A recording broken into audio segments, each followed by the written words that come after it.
is Samir P. Lalwani. He's a senior expert at the Asia Center in USIP, the United States Institute of Peace.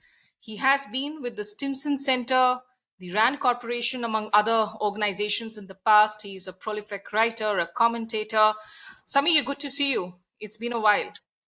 It's great to see you as well. Thank you. First of all, just take us through because we are hearing a lot of these words that are being thrown into the statements that are being made, series of high level meetings and exchanges that have happened in the run up to that state visit. What exactly is the defense innovation bridge that we are talking about? Well, I think this is an effort for the two innovation ecosystems in the US and India to essentially collaborate more with each other. And that means innovation sort of starts at the basic level of basic science and research and development to prototyping to commercial development and to production. And I think at each of those stages, there's an effort underway for both the U.S. and India to collaborate at each of those stages with each other, with whether it's research institutions, commercial entities, R&D facilities, at all levels. It behooves both sides for our innovation ecosystems to interact with each other.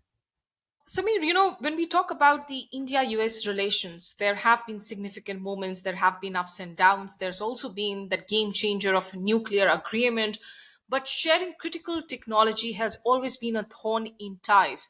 So, in a way, I mean, what really is leading to this change of heart? And, to quote from one of your recent papers that you wrote for USIP, you wrote the US government has undertaken Herculean efforts to bypass or disrupt standard bureaucratic processes to produce the jet engine offer and defense innovation bridges. So, what's really causing the US to give this major push? That's a great question. Okay, so I don't think it has anything to do with money, in my personal opinion. I think it has everything to do with China. And I think it's evidenced in the National Defense Strategy that the U.S. put out in 2022 that was actually written much earlier, but was released later. And it explicitly talks about technology sharing with allies and partners as a central part of building deterrence capabilities in the Indo-Pacific. And you're seeing this with the U.S. and Japan. You're seeing sort of more technologies released to Japan. You're seeing this AUKUS effort between the US, Australia, and the UK, again, sort of unprecedented technology sharing. And you're seeing it with India. So all sort of the major players of the Quad are sort of targets of opportunity for greater technology collaboration and sharing. And I think in some ways, this is about building mutual capabilities to enhance deterrence vis-a-vis China. And when I say mutual capabilities, this is it's not just a one-way street.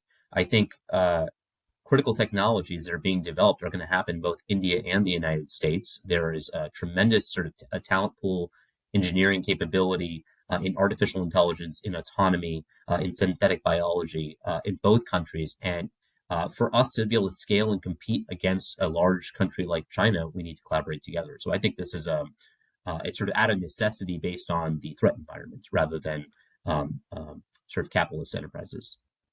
Is it really to sort of not think about the capitalist enterprises too, about that huge defense industrial complex as well? I mean, there is that strategic deterrence, of course, vis-a-vis China, but there are also those old ties that India shares, particularly when it comes to defense with arms sales, with military equipment with Russia. It's certainly, look, I mean, I'm not going to sort of say that money doesn't matter in these equations. Of course, like these are sort of capital intensive enterprises, both science and technology, sort of research and development, all the way up to munitions production. But I would say that's not the driving feature here. I think, frankly, and this has sort of been a sort of a misunderstanding of sort of the U.S. interest in India. India is not a major, it's not going to be a site sort of a major defense sales for the U.S. as it conceives of right now. Europe, frankly, is a much larger market for defense sales. They have a sort of a revanchist Russia at their doorstep that's actually launched an invasion of a European country. And so European states have been purchasing tens of billions of dollars of equipment from U.S. companies just in the last year alone. So I think that market is sort of what's much larger for the U.S.-India relationship. This is a longer term bet on stability and deterrence in the Indo-Pacific, even if it costs both countries something. I think it is in their interest for the strategic objective rather than sort of a pure money making enterprise. Fair enough. Now talking about the one big, in fact, deliverable that is being talked about is that inking of a possible agreement towards joint production of the GEF 414 jet engines in India. How significant is it? I think it has the potential to be tremendously significant because it can kick off a virtuous cycle of co-development and co-production of advanced technologies between two countries. I think um, jet engine technology is particularly unique. There are only a handful of countries that have perfected this or have developed this, and even a fewer number that have actually perfected it. I think, for example, even China is not very confident about its own jet engine technology, even though it's been working on it for over 40 years. In this case, I think the opportunity is to be able to produce GE engines in India allows for a lot of sort of the intellectual technology spillover. I think we sometimes misunderstand how technologies are actually transferred. They're not blueprints that are handed on a piece of paper that are turned over from one person to another, or that can be easily stolen. I mean, they can be stolen, but that's not sufficient for technologies to be transferred. There's this puzzle. China has stolen the plans to the F-35. How come they haven't developed an F-35? Well, the answer lies in tacit knowledge and organizational knowledge. And those two things can only be transferred through joint efforts, collaborating together, building things together, making mistakes and failing together. And through that process, the osmosis of knowledge is transferred and shared with a partner. And this is how, for example, Turkey built its aerospace industry through joint production with the United States of the F-16. I think this opportunity for India is not just the GE 414 engine. It's about being able to sort of scale all sorts of jet engine sort of subsystems and technologies that eventually India will be able to learn from and iterate and build upon for their own efforts as well. But do you see these steps as being significantly taken, perhaps with a future vision in mind, that at the end of the day, in 5 years, 10 years from now, India's dependency on Russia should be reduced? I know you said that India is not really the largest market when it comes to US arms exports at the moment, but really when it comes to co-production, India has a "Make in India" slogan, but the efforts towards indigenization are a long way to go for India. They're moving at slow speeds. So really, is there perhaps a vision inside that maybe through this technology, sort of co-production, manufacturing, it will help India buy more, work more when it comes to military hardware equipment with the US instead of the Russians? Yeah, I think the vision is for India to not be solely dependent on one country or over dependent on one country for any sorts of supplies. But I think that vision is actually held by New Delhi even more so than in Washington. I think the Washington is encouraging of this, but I think New Delhi has been the driving force behind it. And it sort of it stems back to what you alluded to, the indigenization efforts, the Make in India efforts. These precede the Russian invasion of Ukraine and sort of this acute vulnerability that was became visible after February of 2022. So I think India's had this effort underway. And it means really it's diversification, right? And any country sort of want to diversify so that it wasn't overly dependent on a single source. I think India's been diversifying to suppliers from Israel, from France, from Korea, and from itself and the United States. And it still might maintain a relationship with Russia for certain systems. I think those are all fine outcomes so long as India is not acutely dependent on a single point of failure. And in that case, I think that's a smart vision for New Delhi to have. I think the United States is supportive of that effort. It doesn't really matter to the United States whether, well, I shouldn't say it doesn't matter, but I think the U.S. is supportive of whether India is going to be purchasing from Israel or France or Korea or the United States, so long as it's not acutely dependent on a single source of failure. Because at the end of the day, I think the U.S. wants to see India be resilient and effective when it comes to its defense capabilities, both for itself, but also for the broader stability of the Indo-Pacific. Okay, that brings me to my next question, Samir, because India and the US, they have signed these foundation agreements on defense. You have the mutual logistics sharing agreement too. There are several bilateral and multilateral defense exchanges that the two countries now participate in. So, what is it that the US is now expecting as the next step with India when it comes to this defense cooperation? The give for the take. Well, I think the give is in the co-development and co-production itself, right? I think in some level, the U.S. is looking to India's insights and talent pools and designs for a lot of future research, right? As I said, I think India has tremendous strength in artificial intelligence and autonomy, in sort of a lot of the mathematical sciences, and those are going to be essential for um, future intelligence and sensor networking.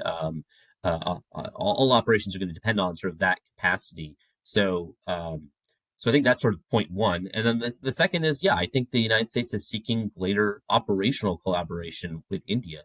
We have a shared interest in stability in the Indian Ocean. We have a shared interest in making sure that there's no dark shipping or sort of illicit trafficking that can be exploited in the Indian Ocean, or gray zone coercion, or even sort of overt coercion in the Indian Ocean. So I think the U.S. is seeking to work with India more closely in the maritime domain, in terms of sort of bolstering India's own defense capabilities to defend against any aggression on its borders. So I think those are shared efforts, but to do that requires actual day in and day out collaboration. Our forces exercising together, talking to each other, assessing things together, sort of doing shared assessments of challenges and talking through our plans with each other so that we are mutually aware of what might happen in future contingencies and we can plan accordingly and be supportive accordingly. So it's the guts of sort of coalition building. And I think that's where the US and India are headed to in the future. But is there really, in fact, you have a sharp article that I just mentioned, and I would recommend it to all those who are tuning into this podcast to take a look at Samir Lalwani's piece in the USIP, especially on the strategic deterrence cooperation part of it. But Samir, is there really an expectation of the US that India will take a definitive position on the Taiwan Strait crisis? Because a lot of naysayers are here, a lot of skeptics are here who would say that the US, despite all the defense cooperation that we see today, is perhaps not going to come in and intervene directly in the possibility of a military escalation along the LSC with the Chinese. So, is there really perhaps an underlying expectation that India will take a position on the Taiwan Strait crisis? This is it's a good point to make because I think it's important to clarify what we mean by sort of direct and indirect support. So first of all, I don't think the U.S. is seeking any direct support from India in the event of any crisis in the Pacific. And by direct, I mean I don't think there's any expectation that India should send ships or planes to the Pacific, to South China Sea or East China Sea or Taiwan Straits in any contingency. That's just not in any expectation. Likewise, I don't think India wants boots on the ground, U.S. boots on the ground on the LAC. Let's get that out of the way. But in modern warfare, there are plenty of ways to affect the battlefield from afar. And we're seeing this play out in Ukraine today. There is not a single U.S. troop operating on the front lines in Ukraine, and yet it's undeniable that the U.S. and NATO have had tremendous effects on the battlefield through intelligence, through space-based communications, through joint planning, tabletop exercises, through supply and munitions delivery and weapon systems delivery and training, right? So there's all these different facets of the modern battlefield can be affected from afar without ever putting a troop or a ship or a plane in theater. And I think that's the strength of a coalition, is that to be able to support each other even at a distance, in crises or situations or contingencies that matter to both countries. And so the question I think India should be contemplating is starting to wrestle with, and I think I would point everyone to this excellent article by former Foreign Secretary Vijay Gokhale in Carnegie India's website that talks about what are the effects of a future Taiwan Strait crisis on India. Not even an all-out invasion, but simply a gray zone crisis where things escalate. The economic effects are going to be tremendous. They're going to be tremendous to the entirety of the global south. But they'll be even more acutely felt in a place like India, which is extremely dependent on undersea cables and computing networks that undergird a lot of India's services industry, right? So in some ways, India will be more acutely affected than just any country that sort of is directly affected by maritime shipping, because it's the digital services that India is a strength of the Indian economy that can be immediately cut off and really put India sort of in a tight position economically. So it behooves all states to study what this crisis could look like, what the effects could be for them. I mean, there's been some studies like this. The Rhodium Group put out a study of this recently on those kinds of effects. But I think every country should be studying what kinds of economic, political, and military consequences could evolve from this. Because I think this is, for good reason, the most challenging military crisis that any country could face over the next 10 years. It's the one that is most is most telegraphed by the PRC, and it is one that for reasons that the U.S. has reason to believe is the most dangerous crisis that could unfold for the United States. And the conflict between the U.S. and China in the Pacific is not going to stay in the Pacific. It's going to be global. And so I think that's sort of the basis of why I think it's in India's interest to consider what those crises might look like and to consider what it could do to prevent those crises. And a lot of that could be diplomacy and sort of economic relationships and interdependence with Taiwan and China. But some of that could also be military deterrence. I think India knows well how important military deterrence is to preventing conflict. And so I think any Indo-Pacific country should be interested in that prospect. Right. So we need to look, of course, beyond the sensational headlines and think about the different shades of cooperation. In conclusion, Samir, your thoughts on the subject that I'm also going to discuss a little bit in details with my next guest on the episode, former Indian ambassador to the United States, Ambassador Arun K Singh, the iCET, the Initiative on Critical Emerging Technologies. Which do you see as the key sectors that will be impacted? And do you see really as big as a game changer as the nuclear agreement was between the two sides?